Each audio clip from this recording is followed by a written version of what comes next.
Bismillahirrahmanirrahim. Ashhadu an la ilaha illallah. Ashhadu an la ilaha illallah. Wa ashhadu anna Muhammad abduhu wa rasuluhu sallallahu alayhi wasallam. Inshallah, now everybody can hear me. And let us talk today about the wisdom of guardianship, or the wali for the woman. And we're going to talk about the Islamic principle where in order to get married, a woman needs to have a guardian. Usually it's your father, who makes the decision, the final decision, and there cannot be a marriage without it. Now, the concept of having a guardian or a trusted individual assist in choosing a spouse can be examined through many different lenses, including cultural, psychological, and sociological perspectives. And we're going to talk to them how the Islamic perspective aligns with the current and relevant scientific research that highlights that there is indeed potential benefit for such a system for women. Now, Allah says, when you divorce women and they have completed their waiting period, do not prevent them from marrying other men if they have agreed to this in a fair manner. Now, the wali, or the guardian of the divorced woman, should not prevent her from going back to her husband. Ali bin Abu Talha radiallahu anhum reported that Ibn Abbas radiallahu anhum said, this ayah was revealed about the man who divorces his wife once or twice and her iddat finishes. He later thinks about taking her back in marriage, and the woman also wants to go back, and her family is preventing her. Now, based on this based on this verse from the Quran, among the disagreement of the scholars is whether a divorced woman needs to have a wali to remarry her husband or needs to have a wali to marry. This verse is utilized by those that say, yes, indeed, she does still need to have a wali. These statements clearly conform to the apparent meaning of the ayah. There is no marriage without a wali for the woman. So this is one of the understandings. Also, there is hadith from the Prophet sallallahu alaihi wasallam where he said, no marriage except without a guardian, and the ruler is the guardian of she who has no guardian. And if any woman marries without the permission of her guardian, then her marriage is void. Then her marriage is void. Then her marriage is void. So in Islam, the scholars agree that a woman who's never been married before requires a guardian to get married. Now, there are those of us who are fathers, our brothers, etc., those that would serve as a wali or a guardian are not Muslim, and a guardian has to be a Muslim. And there are those people that are, those women that are orphans, those women who do not have a legal wali. For that one, the ruler becomes the wali. And in most Muslim countries, they've delegated this job to the judges in the courthouse. Specific judges will act as walis. If you are in a non-Muslim country where there is no such thing, many times either the imam of your mosque or a person that the imam has delegated to become a guardian or wali for the person becomes the guardian or wali. And there are responsibilities. If somebody is made into a wali or a guardian, that person has to basically act as if this is my daughter, this is my sister, this is my mother, this is my female relative, and I need to find the absolute best person for them that will give them the best chance to have a good marriage. Unfortunately, this doesn't always happen. But in reality, it's supposed to be a person who really wants to help the woman and wants to protect the woman. So in terms of the research for this, we know that Allah has commanded this. We know that in Islam, the woman needs a wali. Now, if you've seen some of my previous lectures, one of the things that we have to recognize is that if we believe that Allah is the all-knowing, we believe that Allah is the one that has knowledge of things that we don't have knowledge of. When we don't 100% understand something, we still have to say, Labaik, Ya Lahumma Labaik, I'm here, Allah, I'm listening to you, I'm going to follow what you say. I'm going to trust your judgment over my judgment. And this is one of the hardest things it is to do as a human being, to trust the judgment of Allah and to trust that Allah has knowledge that we don't have. And one of the beauties of the Quran, I was talking to somebody about this today, is the Quran is a miracle for all times. within the Quran, we find statements that in the past, they had no clue what this meant. But when we read it today, because of all of the research that has been done over the centuries, we find that what Allah said is true, and what we thought was the truth in the past was actually incorrect. Correct? So, end of the day, if you trust Allah, you know that Allah has your benefit in mind. He's not out to harm us. He's not out to oppress any one of us. At the same time, the first word revealed to the Prophet Muhammad sallallahu alaihi wasallam was what? Read, ikra. Learn, study, understand. And throughout the Quran, Allah is telling us to reflect. We are also encouraged, go find knowledge. So subhanallah, as a professional student, a person who loves to read, who loves to research, I'm always looking at things that I don't quite understand them. If you look at me as a woman who is an American, who comes from Western society, who comes from a Western background, and the idea of Western freedoms and what is considered the rights of women and what women should and should not obtain and should not try to reach as a goal, it doesn't make sense to me. Honestly, truly. As a human being, a plain human being, when I look at this, it's like, a man can go and choose whatever woman he wants. Why can't I go and choose anybody and nobody says yes or no or whatever about it? Logically, in what I know as a human being. And when I reach those stages in the Quran, in the hadith of the Prophet ﷺ, what do I do personally? I read. I go and I look for the research. I love to open research pages and just start reading the research that other people have done. And this helps me to be a stronger Muslim. Because when I find the evidences that show that what Allah said is correct, it strengthens my faith and my belief that Allah knows what I don't know. Subhanallah. And end of the day, yes, you have to have faith. Yes, you have to trust Allah.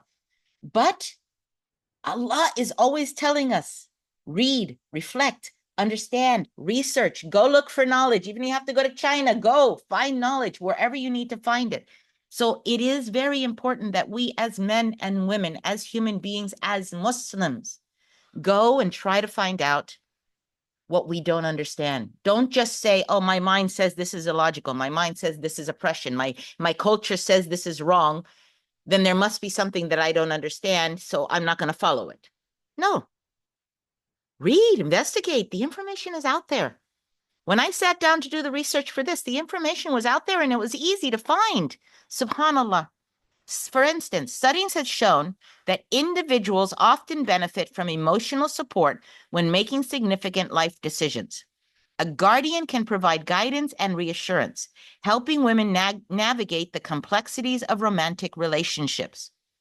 The benefit is emotional support can reduce anxiety and increases confidence in the decision making.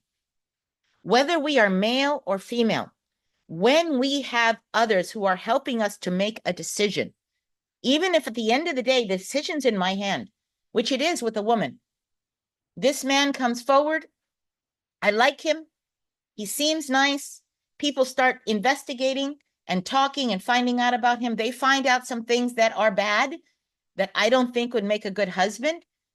If anybody says you must marry this man, I can say, no, I don't want to, because I have a right as a woman to say yes and no.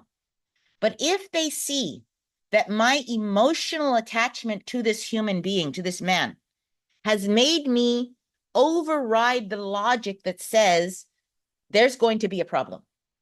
There is going to be a problem. Okay? For instance, let us say that I, as a woman, want to work. I want to get a job. Now, after marriage, a man can say, you can't work because you did not make the decision ahead of time. It is the right of the woman, and it is normally her responsibility to be in the home. Correct? This is the default. If the woman wants something different before the marriage, she will say, I want to work and I don't want kids. I don't ever want to have children. And it's not haram to say this. There's nothing wrong. You have a personal preference. You need to find a man who has the same preference. And he has a right and you have a right. You have a right to choose what you want to do as your life. It is encouraged to have children, but it's not fard to have children. So if this is the life that you want, and you sit down with a man and you start to discuss with the marriage meetings, and you say, I don't want children. And he says, I want children. And you still haven't changed your mind. You don't want children. You get married. Have you not entered into the marriage with a problem already on your head? You have, right? If you find out that there's something about this person, you have to make the informed decision, yes or no. Yes, I want this. No, I don't. Sometimes that emotional connection makes us think I'll change his mind. He'll change for me. But that's not necessarily true. So you're entering into a relationship already. You are having a mark against you. If you have someone that will sit there and say to you, listen, sweetheart, he's not going to change his mind. I'd say 70, 80%, he's not going to change his mind. This is human nature. He wants children. You don't want children. This is not the marriage for you. I need to help you find someone who he and you agree on the important matters of marriage, the important matters of character, the important matters of behavior, the important matters of religious attachment. So having somebody there that can help you to make that decision is actually quite beneficial. And it doesn't matter whether it's a man or a woman. If you want something and you're willing to overcome logic and say, forget logic, I'm going to go purely with my emotions, then it really helps anybody to have someone to say, stop, wait, you shouldn't do this. So that is one benefit, and it's a benefit for both males and females. Now, there's this thing called cognitive load theory. Having a guardian can help lessen the cognitive load associated with decision-making. By sharing the burden of choosing a partner, women can make a more informed choice. A benefit is a collaborative decision-making process can lead to more favorable outcomes and satisfaction in the relationship. So if you have someone to help you to make the decision, you actually have a better chance of making the right decision than if you're doing it all by yourself. Because sometimes something looks good, but you do not have the ability to really investigate and get to know this person. The reality of the matter is a woman knows a woman and a man knows a man. When you're sitting with a woman as a woman and you're making discussions with her, you're able to figure out a lot about her logical and emotional responses and her character. But because we do not cognate the same way, we do not think in the same way, as much as they want to make it today in modern cultural life that men and women think exactly alike, act exactly alike. There's no difference between males and females. The biology, the physiology, and even the psychology, regardless of culture, is different. It is different, whether we want to accept that or not. And I'm going to go into some research that shows that there are actual biological, chemical differences in the way that we think. Not that one way is superior to another. Each has downfalls and each has benefits. Males and females are supposed to be helpers of one another. They're supposed to work where one is weak, the other one is strong, so that they help to uplift each other. That is why your spouse is half of your religion. Because in those areas where you are weak, they should be strong. And where you are strong, they should be weak. A lot of people, they have this debate that a man can be just as good of a caretaker for a child as a woman. He can be. But in general, there are things that Allah gave to the woman that he didn't give to the man. And those things actually pad the scales, make it easier. And I'm using this as an example. For instance, do you know that when a woman breastfeeds her children, a chemical is released in the body that is similar to a heroin that relaxes the woman and gives her more patience throughout the day? Can a man be patient? Yeah. But a man without that, we'll call it heroin, that calms you down, doesn't have the same benefit as a woman who has that. So it becomes easier for her to do the job. Subhanallah. So Allah has made actual differences between us. And having this collaboration is something very beneficial for the woman. When it comes to cultural norms, in many cultures, arranged marriages or the involvement of family in partner selection is common. Research shows that these practices can lead to stable marriages due to shared values and familial support. So on a cultural level, also it has shown in the research that this is beneficial to helping have a more successful chance of a good marriage. So a guardian's involvement can ensure alignment with cultural and familial expectations, leading to a stronger family bond and social support. When families know each other, when families get along with each other, that is a second problem that is eliminated. Because if you're marrying from a different family, and maybe you're traveling to another country, to another culture, to another environment, you're also adding what? Problem upon problem before you even get into the marriage. Marriage is hard. You have the perfect man and the perfect woman, same background, same environment, same goals in life. Everything is basically on par, and you're still going to have problems in the marriage. You're still going to have disputes. I want to ask everybody out there, if you have a brother or a sister, have you been your entire life without arguing with them, without fighting with them, without having major disputes with them? And this is a person that has the same mom and same dad as you. So imagine a complete stranger.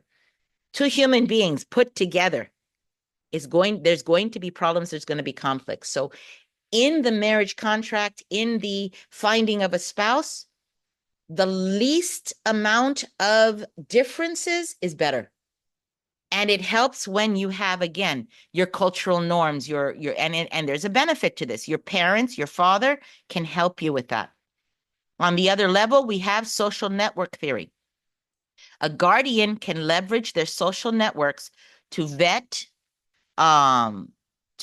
potential partners, which may reduce the likelihood of entering into an unhealthy or abusive relationships.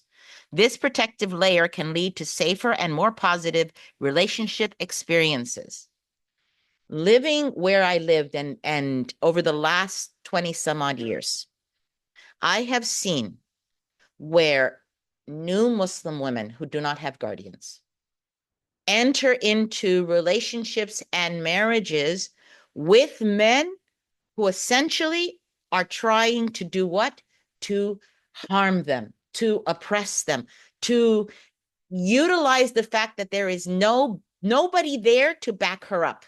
She has no family. She has nobody that is with her should there be a problem. Because in the Quran, what does Allah say when there's a problem and you're afraid of divorce? Bring somebody from her side and somebody from his side. If she doesn't have anybody from her side, let us say she got married against her father's advice, because believe it or not, even if you are a Muslim woman, if you disagree with your father, he says, no, I don't want you marrying this person, you can go to the court and get married and the judge can overrule your father.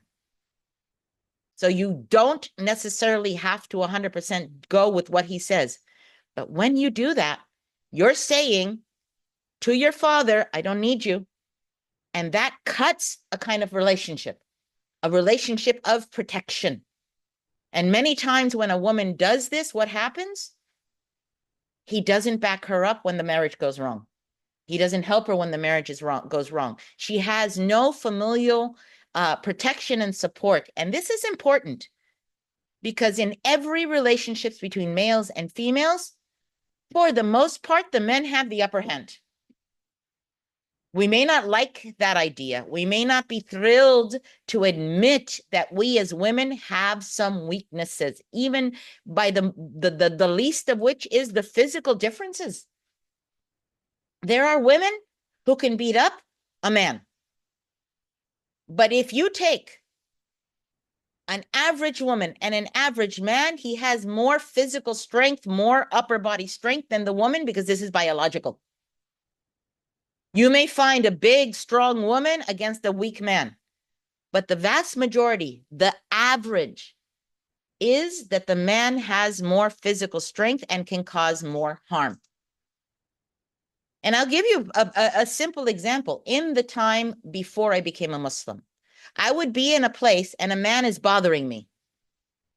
And the go-to in the West is if you see a male that you recognize, somebody you know, like somebody was in your class or somebody that you work with or whatever, you run to that person and have them pretend that you're with them so that they will get rid of the men. At some points, it takes a man to make a man back down. SubhanAllah. At some point, we need protection.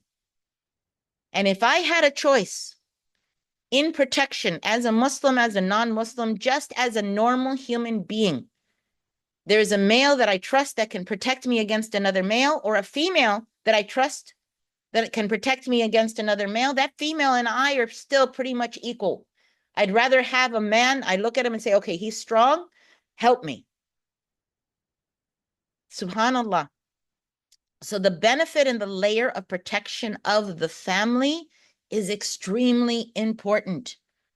It's extremely important. Having your father, your brother, your mother, your cousins, your family, if anything happens, if that man becomes abusive, and it happens, it's not an uncommon thing for men to be abusive. And I don't care whether they're Muslims practicing, whether they're non-Muslims, they're Christian, they're Jewish, they're Hindu, they're whatever. This occurs everywhere in the world. We are human beings, and some men become quite abusive. Are there women that are abusive? Yes. Is it the norm? No. The norm is when there's an abusive situation between a male and a female, it is the male being abusive to the female. And when that happens, who do you run to? Who is going to help you if your family is not willing to help you? So alhamdulillah, also these men can find out by talking to a man, they can figure out his character, because there are similarities in the character of a man to a man, like there are similarities in a character of a woman to a woman. So this is actually something very beneficial in the long run. Also, compatibility research. Studies indicate that compatibility in values, goals, and lifestyles is crucial for long-term relationship satisfaction. A guardian can help identify these factors during the partner selection process, which means that higher compatibility can lead to greater relationship satisfaction and longevity. Mentorship. A guardian can act as a mentor, encouraging personal growth and self-awareness in women before and during the relationship. This can lead to healthier relationship dynamics. Women may become more empowered and better equipped to handle relationship challenges because she knows more ahead of time before she enters into the marriage. Social validation and acceptance. Having a guardian involved in the selection process can provide social validation for the relationship, leading to greater acceptance from peers and family. By the way, you'll notice in the PowerPoint, next to each is where I got this research. And at the end, I've got a full bibliography showing where I got all this research. The benefit of this is acceptance can enhance the couple's social standing and support network.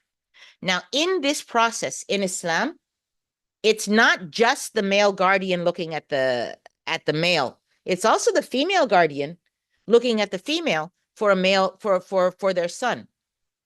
All of this is done both ways. The place where it changes is the final word for marriage with a man. He can say yes without having his mother or his father say, yes, you can, or no, you cannot. The woman requires the father, the guardian, to also say yes. And if she wants to go around him, then the court overrules him. So there, like I said, there is a way. Now, let's go into, that is the social and cultural research.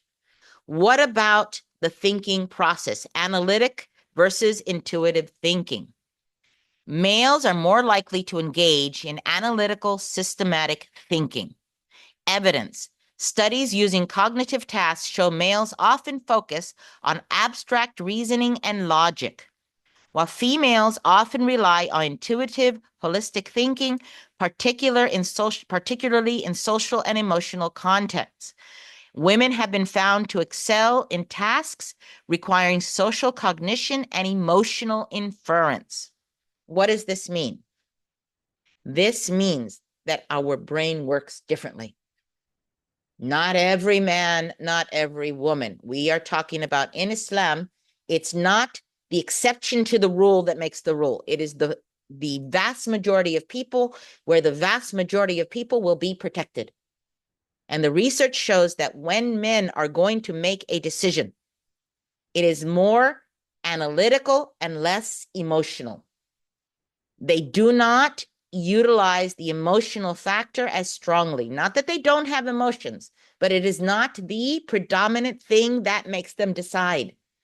For women, that emotional inference, what we see emotionally, makes a difference. We are more empathic. We are more willing to take into account the emotion of something over the logic of it. And this is why having both becomes important, because again, when you take a male and a female, close them in a house, now it's just them alone, the man has the upper hand. He can harm her. So if a man looks at a man in a logical way, when the woman is looking at him as, I love him, I want him, I see him as being so good, I really care about him, and she cannot as easily infer or figure out that this problem and this problem and this problem that he has, the woman, we're nurturers, are we not?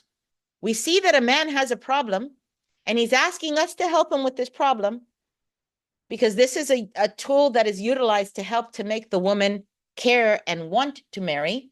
So when he utilizes this, we, with our emotional inference, our utilization of emotion as part of our decision process, what happens? We make a decision that ends up harming us in the long run. Somebody who's looking at something logically is going to be less likely to take the emotion of I'm in love, he's in love, we're in love, and look more to, there's a problem here. This man doesn't pray.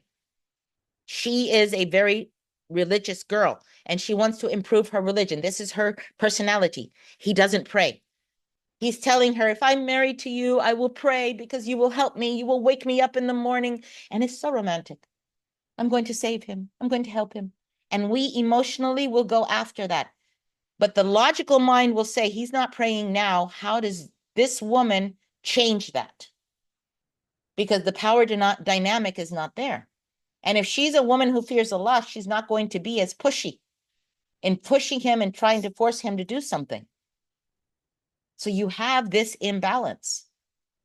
The emotional mind will say, let's try this. The logical mind will say, let him start praying first. Let him prove that he's praying. Let him prove that he's a good person, that he fears Allah, that he wants to do it for Allah, not just to convince you to marry him.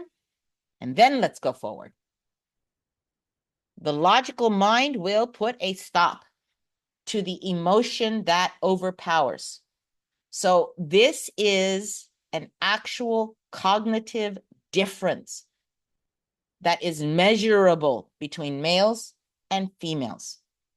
So having that extra barrier, that extra protection from the male guardian with the woman's emotion, between the two, inshallah, they can come up with a solution that will improve the chances of a good, strong, healthy, protective marriage.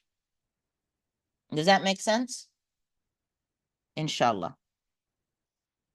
Also, empathy and emotional sensitivity.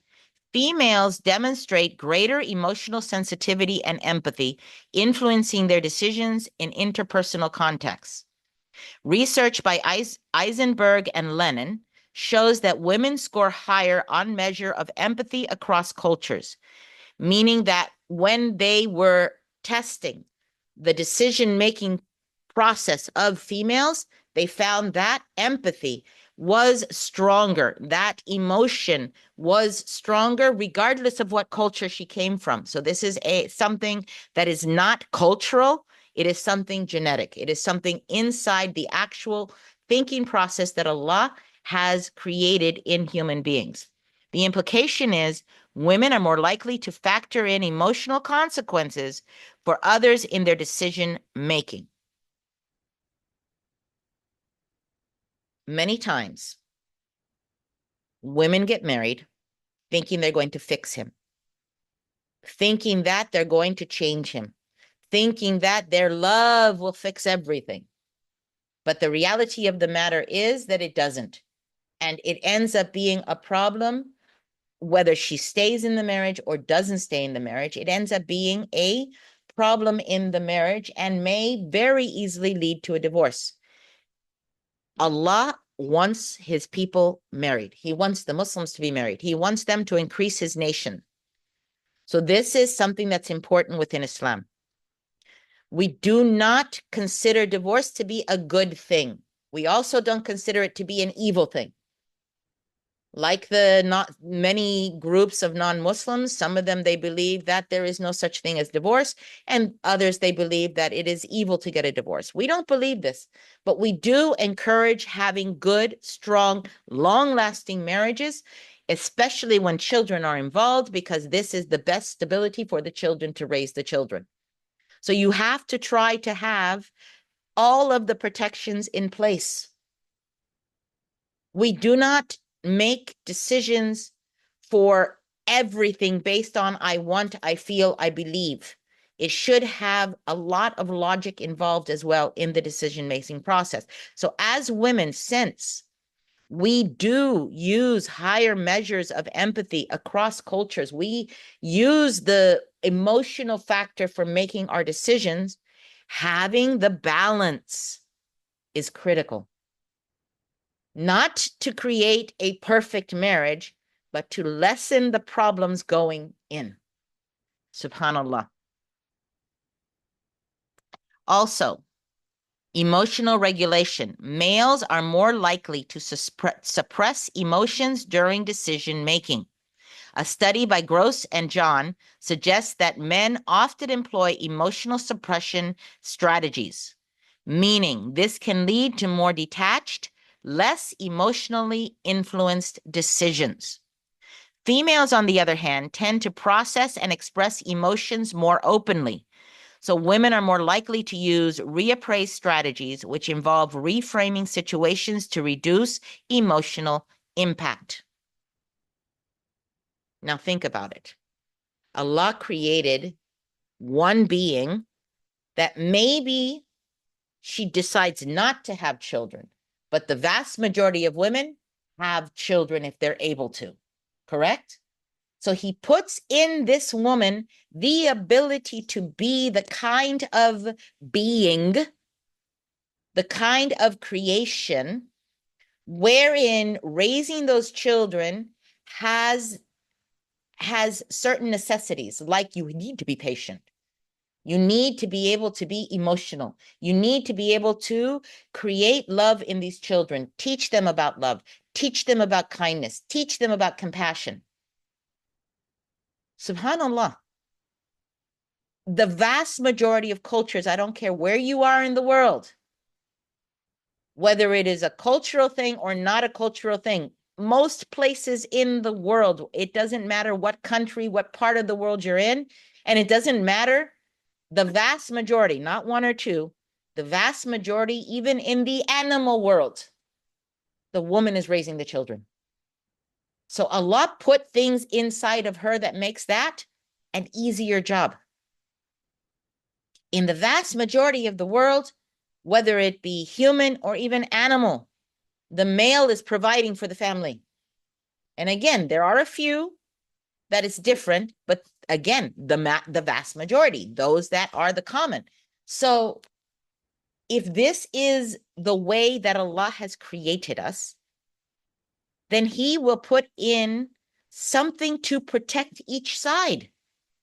Whether it's something that's in the nature of the human as a fitra, something that's inborn, or whether it's something that we aim and try to do. And that's one of the reasons for the guardian.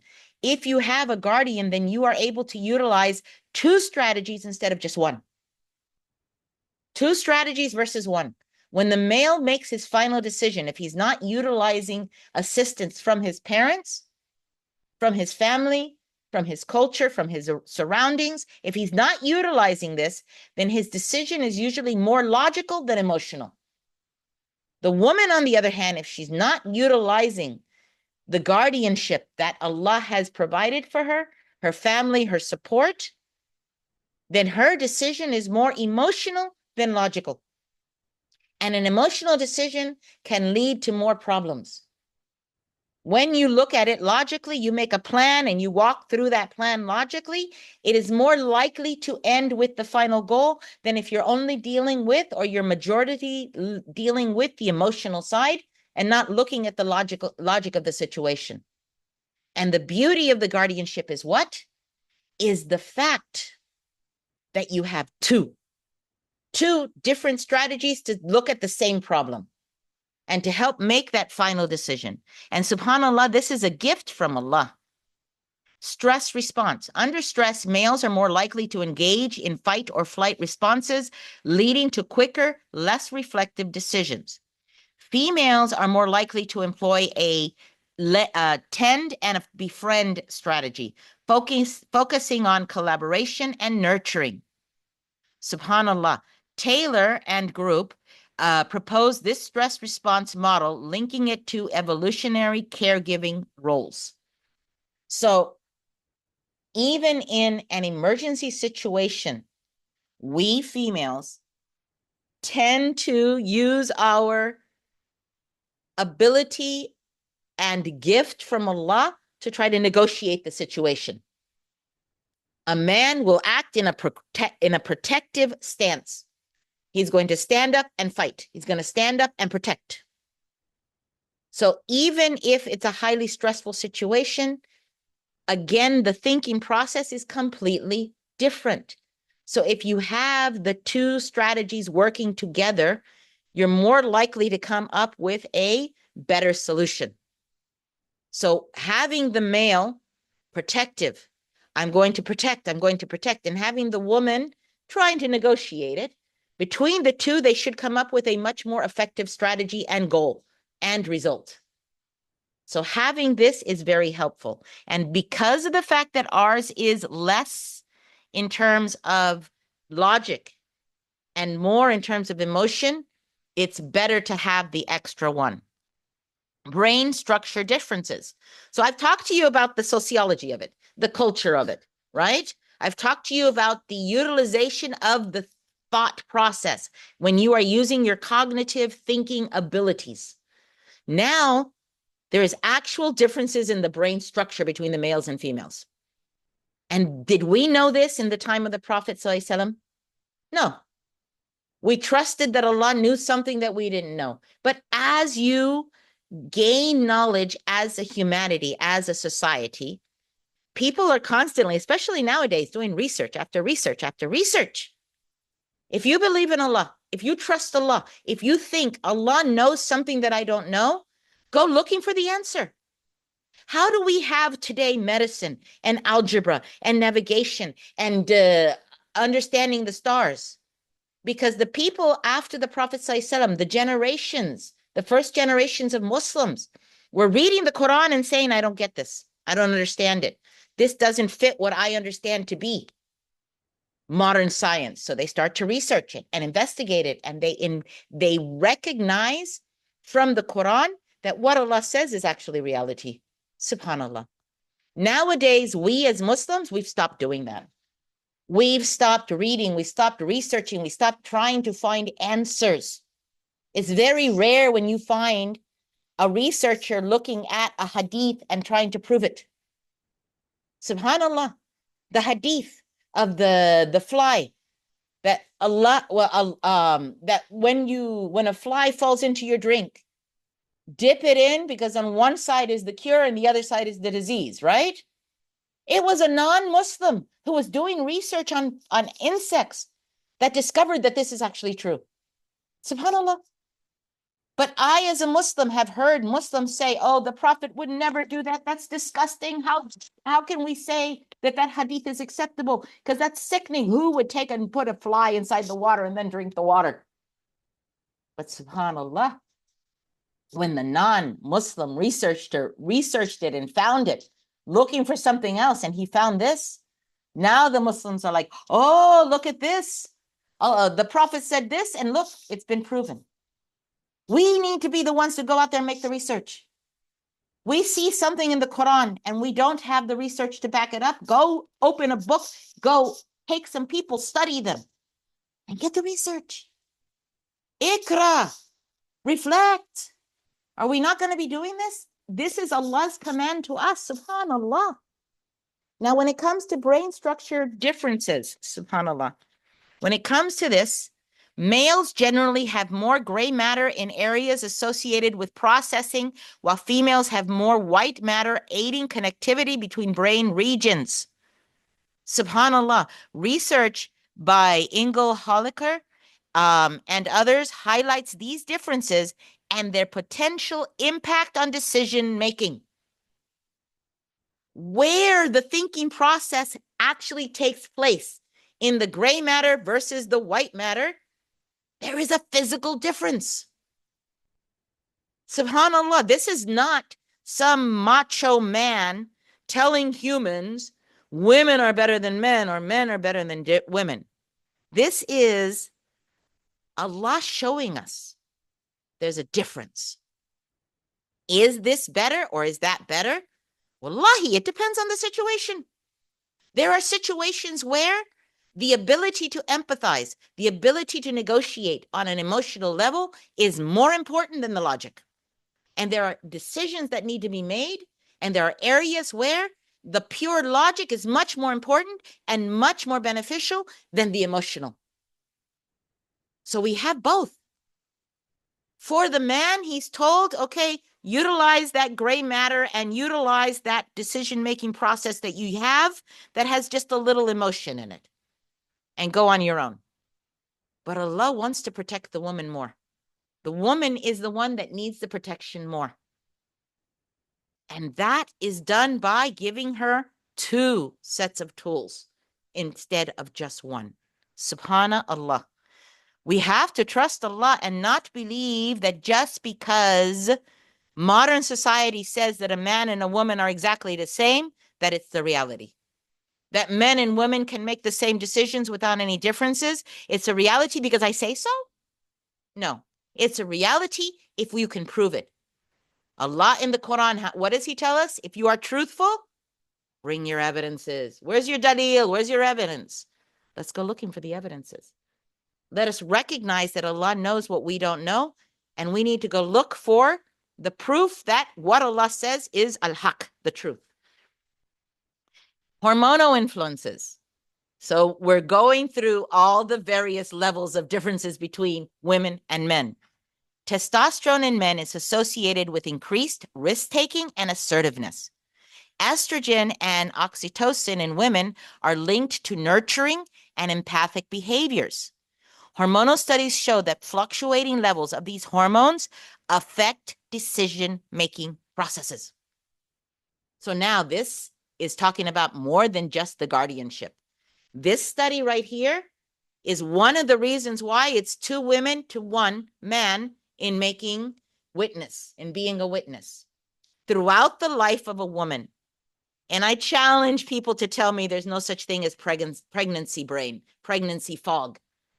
It's been documented. When the woman is pregnant, her processes, her mental processes are different because her entire body is creating another human being.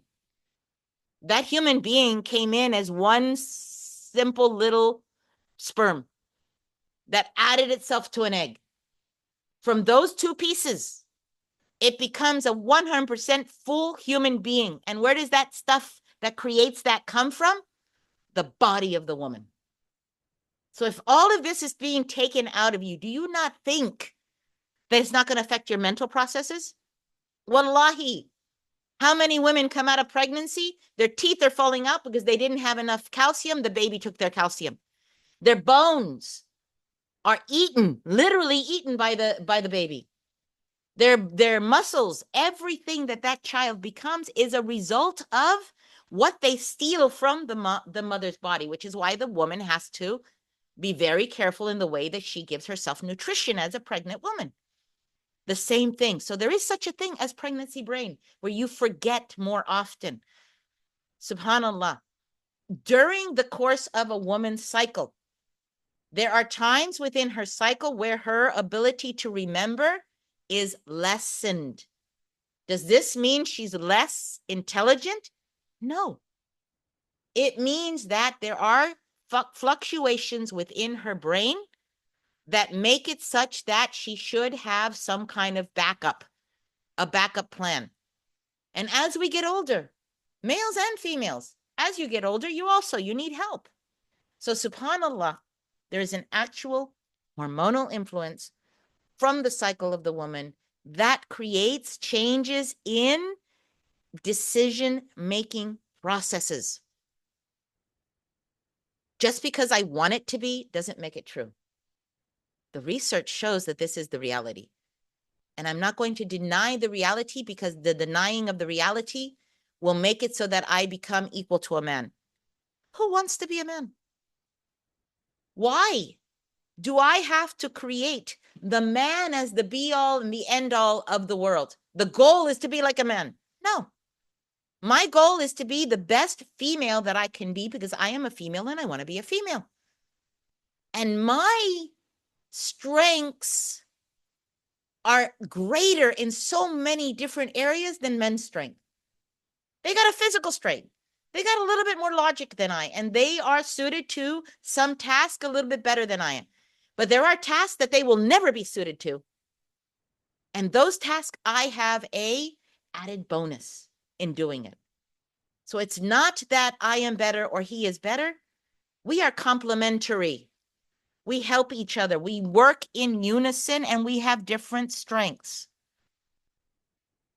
Now, this one I want you to think about. I saw this online, and it's one of the things that helped me to want to do this lecture. Now, there's a cultural and protective practicality.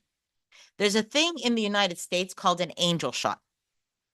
This is a woman is in a restaurant, a nightclub, a bar, some area where people are drinking. When people are drinking, they lose their inhibitions, correct? When they're drinking, a male may become much more aggressive. And sometimes the woman doesn't have a way to get away from this man. So we as Muslims, we don't believe in this whole dating process. So that's a protection by itself. But this is proving to us that this culture that exists in the West is a dangerous culture for women. It is predatory upon women. It makes women more vulnerable, to the extent that in the bathroom, in order to protect the woman, because the woman is unable to get herself out of a situation, basically, if the woman feels that she wants to be escorted to her car, she orders a special drink, and the bar people know she needs help. She's in a public area. She's surrounded by people, and she's feeling danger. She's feeling danger. Why should she feel danger in public? Because this is the reality of life. I don't live in utopia, and neither do you. I will not base my decision-making process on living in paradise. I will base my decision-making process on what is actually around me. No human being on the face of this earth has the right to attack me. No human being on the face of this earth has a right to rob my house. And yet, I have cameras, I have fences, I have locked doors, because I want to protect my stuff. What are we as women in this world today being taught to protect our bodies, to protect our spirit, to protect our psychology? We're being told, no, you can be just like a man. Do exactly everything that a man does. That's not true. It's not the reality.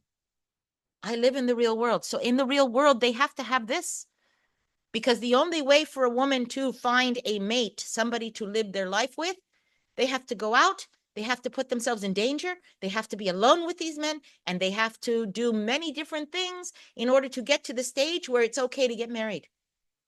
Subhanallah. And this is one of these things that in order to get there, they have to put themselves in danger. And this here, neat, they're going to escort you to your car. On the rocks, they're going to call you a cab, an Uber, or a Lyft. With the lime, they will call the police. You cannot even easily, a man is bothering you. You cannot easily just go up to the bar and say, this guy's bothering me, because you're afraid he might do something right there because he's drunk or he's high or he's just aggressive and evil.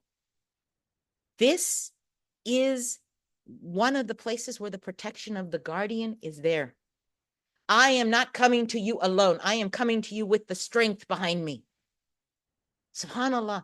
In the Quran, Allah tells the Muslims as a nation, when they instill they call for peace, take the peace. But is it just like that? No. But with that peace, you bring your weapons behind you. You have the strength to back up the peace. Because if you don't have the strength to back up the peace, what are you doing? You're surrendering. For the woman, you are planning to get married. You want a man who's going to love you and take care of you and protect you and be good with you, to be your partner in life. You're bringing your strength with you. I'm surrendering myself. Okay, I love you. I want to marry you. I like you. I want to marry you. I believe in you. I want to marry you. But hey, listen, I got my weapons behind me. And this is important. This is very important. Subhanallah. In conclusion, to begin and to end, Allah is our creator, and he knows what we don't know. We trust him implicitly. As I began, I told you, you have to believe, even if you don't understand it, that Allah's knowledge is greater than ours, and when he tells us to do something, there's benefit in it. While the dynamics of relationships are deeply personal and can vary significantly across cultures and individual preferences, the involvement of a guardian in the partner selection process can offer several advantages. These benefits range from emotional support, enhanced decision-making, to increased compatibility and social acceptance. It's crucial to approach this topic with sensitivity to individual autonomy and cultural context, recognizing that the ultimate goal should be the well-being and empowerment of women in their relationships. We come into the relationship, and you know what the reality is? As a woman, in most societies, at the end of the day, the one that compromises and compromises and compromises ends up being the woman. Because we have that ability to empathize and to negotiate with our emotions. If it was just logic and logic, when there's an argument, it's going to become either violent, aggressive in some way, or dissolution immediately. But we're different. When it comes to that situation where I need right now someone to stand up and protect, men have it. When it comes to that situation that we got to negotiate this out, women have it. We have the hot with the cold, the logic with the emotion, and they complement each other and make it easier to have a better chance at a productive and successful relationship. And Allah knows that. And Allah created us with that. Subhanallah. Now here, I'll go slowly so that you can capture them. These are some of the sources that I utilized so that you can see them and you can know different studies that I went through and saw in order to be able to put this together. Like I said, I read a lot. I love to read, alhamdulillah. And the more that I read, that helps me to become a stronger Muslim and to have more faith in Allah, the better it is. And I tell everybody, please do this. So subhana wa bihamdik, ashhadu an la ilaha illa ant, wa astaghfiruka wa atubu ilaik. I will stop the recording now.